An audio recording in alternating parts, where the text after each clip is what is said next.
যারা বিপ্লব করতে চান, সমাজ বদলাতে চান, যারা সাধারণ মানুষের পরিবর্তন করতে চান, তাদেরকে অবশ্যই সেই সংগঠনকে শক্তিশালী করতে হবে বলে মন্তব্য করেছেন মির্জা ফখরুল ইসলাম আলমগীর। বলেন, বদরুদ্দীন উমরের ভাষায় মানুষের কাছে যেতে পারলে সংগঠনকে আরও শক্তিশালী করা সম্ভব। শুক্রবার বাংলা একাডেমিতে সদ্য প্রয়াত বদরুদ্দীন উমরের শোকসভায় এসব কথা বলেন তিনি। এ সময় বক্তারা বদরুদ্দীন উমরের জ্ঞানের পরিধি এবং রাজনীতিক ও লেখক জীবনের নানা দিক তুলে ধরেন। সমাজ ও পিছিয়ে পড়া জনগোষ্ঠীর জীবন পরিবর্তনে বদরুদ্দীন উমরের চিন্তা ও আদর্শ এখন আরও বেশি প্রাসঙ্গিক বলেও মত দেন বক্তারা।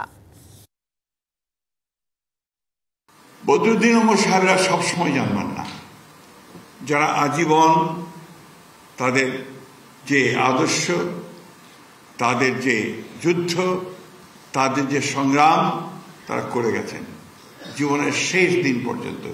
যারা বিপ্লব করতে চান, সমাজ বদলাতে চান, একেবারেই বদরুদ্দীন উমর সাহেবের ভাষায় মানুষের কাছে চলে যেতে হবে।